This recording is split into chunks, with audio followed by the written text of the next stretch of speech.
반가. 안녕하세요. 박용덕 박사입니다. 이번에는 전월세 신고제로 말씀을 드리도록 하겠습니다. 소위 임대차 3법이라고 해가지고 전월세 신고제, 그 다음에 전월세 상한제, 계약갱신 청구권 세 가지가 있었죠. 사실은 임대차 3법이 아니고 2법이죠. 법은 두 개인데 내용이 세 가지라는 뜻이죠. 주택임대차보호법하고 부동산거래 신고 등에 관한 법률 두 개의 법이 개정이 됐는데요. 나머지 두 개의 법은 2020년 7월 31일부터 시행을 했는데 전월세 신고제 이것은 시스템 구축에 소요되는 시간 때문에 2021년 6월 1일부터 시행 예정입니다. 자, 그러면 내용 살펴보도록 하겠습니다. 시행을 2021년 6월 1일부터 전국적으로 시행될 예정이고요. 지금 현재 법률은 이미 공포되어 있습니다. 1년 전에 법률은 공포되어 있는데 지금 시행령 시행규칙이 입법 예고가 되어 있습니다. 100% 확정된 내용은 아니죠. 여러분들이 만약에 국민참여 입법센터에 가셔서 의견 제시를 하면 국민 여론이 또 다른 의견이 있다면 바뀔 여지도 있습니다. 입법 예고되어 있는 상태입니다.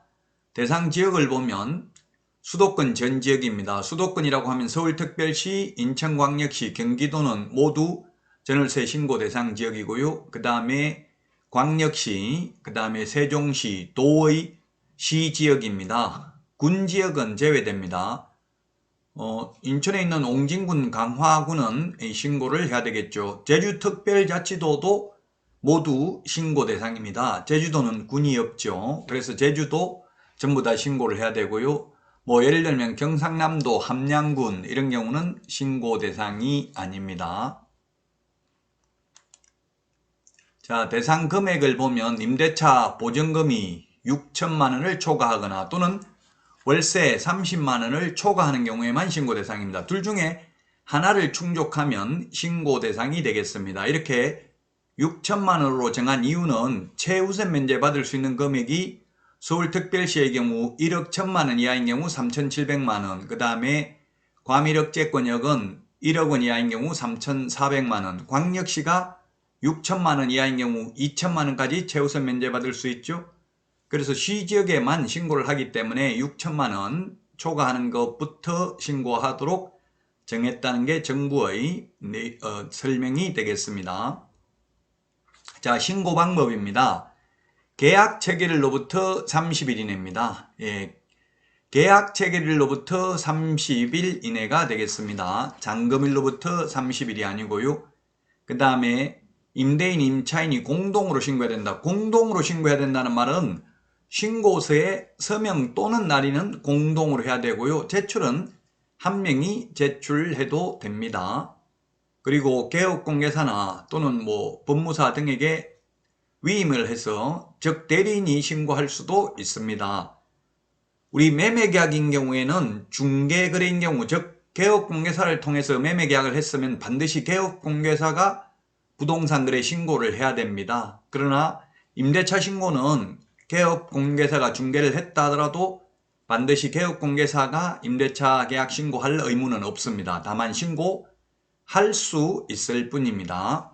신고할 의무는 개업공개사에게 없다. 원래는 처음에 개업공개사에게 의무를 부과하려고 했는데 개업공개사들께서 반발을 했죠. 왜냐하면 돈 한 푼 못 받고 왜 개업공개사에게만 책임을 떠넘기냐 이렇게 해서 이제 개업공개사에게는 신고 의무가 없습니다.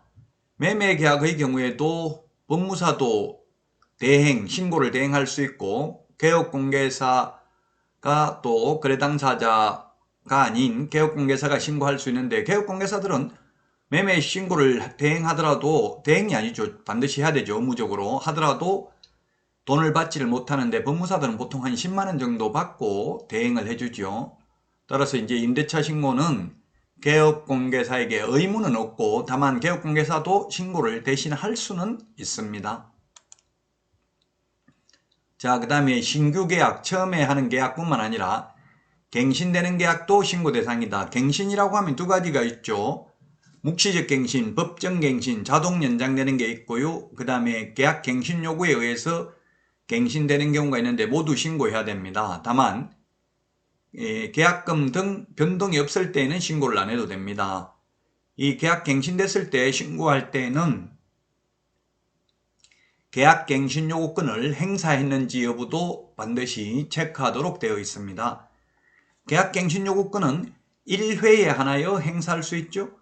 만약 묵시적 갱신 자동 연장되면 4년 지나고 나서 또 계약 갱신 요구권을 1회에 하나여 행사할 수 있기 때문에 계약 갱신 요구권을 행사했는지 여부도 반드시 신고할 때 표시를 하도록 하고 있습니다.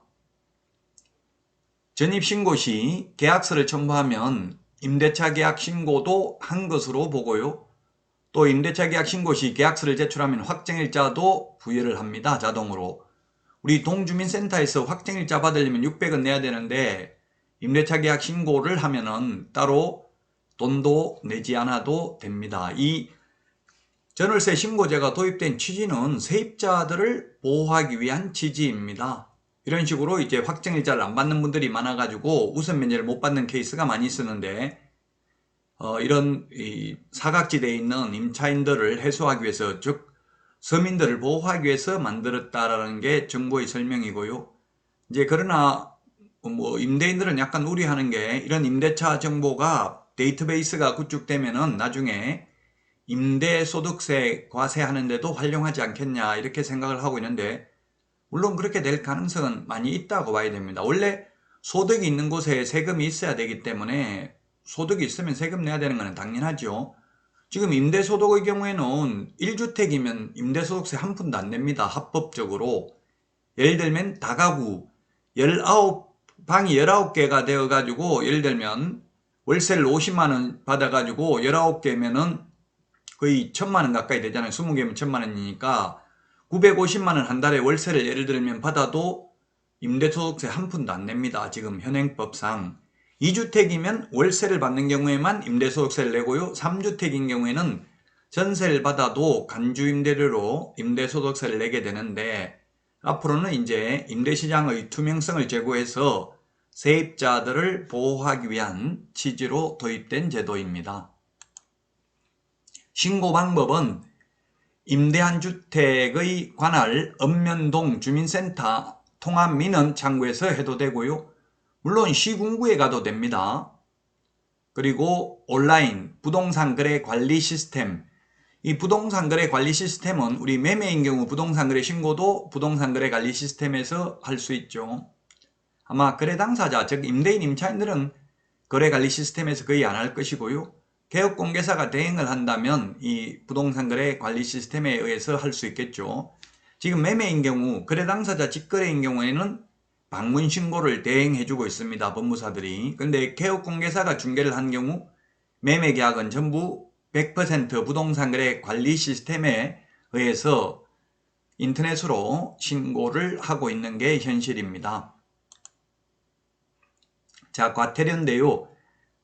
신고하지 않는 경우 100만원 이하의 과태료인데, 구체적으로 대통령령, 시행령에 있는 내용을 보면 4만원에서 100만원까지 차등 부과를 하고요. 거짓신고, 보증금 등을 속인 경우에는 100만원 과태료를 부과하고요. 이 과태료는 1년간 유예를 합니다. 1년 동안은 계도기관으로서 과태료를 부과하지 않고요. 또 이 거짓신고한 사람을 신고하면 신고 포상금도 받을 수 있습니다.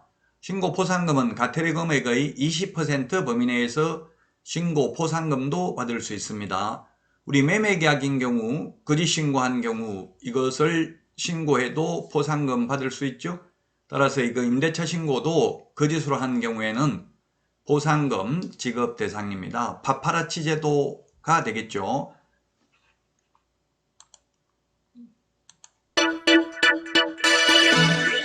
여러분 도움되셨나요? 도움되셨다면 구독, 좋아요, 알람 설정 해주시면 다음 시간에는 보다 좋은 유익한 내용으로 찾아뵙도록 하겠습니다. 여러분 다음 시간에 다시 찾아뵙도록 하겠습니다. 안녕히 계십시오. 안녕.